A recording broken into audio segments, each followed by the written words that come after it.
নমস্কার প্রিয় দর্শক বন্ধু, আমি পুনরায় আপনাদের সামনে হাজির হয়েছি। আজকে একটি বিষয় নিয়ে আলোচনা করব।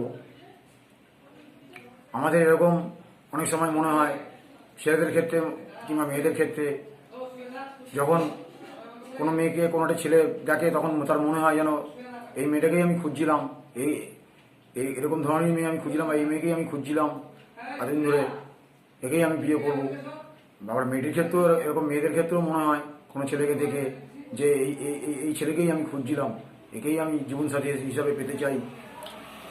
পূর্বজন্মের স্বামী স্ত্রী আবার পুনরায় যে পুনর্মিলন হয় পরের জন্মে, তার সঙ্গেই আবার বিবাহ হয়।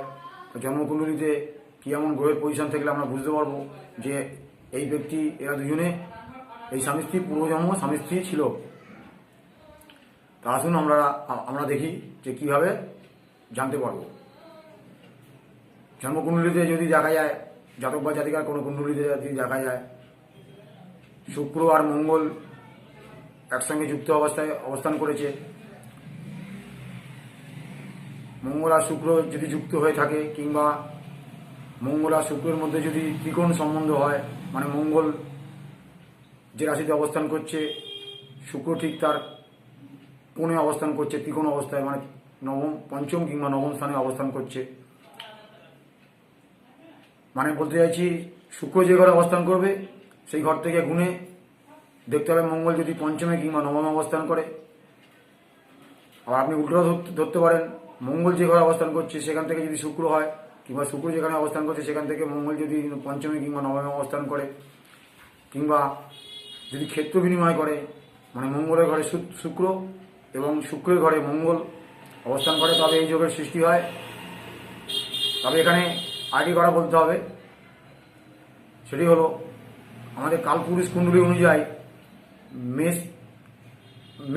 মেষের ঘরকে লগ্ন ধরা হয়। সেই হিসেবে মেষ যদি লগ্ন হয় তাহলে তার সপ্তম ঘর থেকে আমরা বিবাহ প্রতিপত্নী বিচার করি। তার সপ্তম ঘর হচ্ছে তুলা রাশি, শুক্রের ঘর। সেই কারণে এখানে মঙ্গল আর শুক্রকে নেওয়া হয়েছে, ধরা হয়েছে।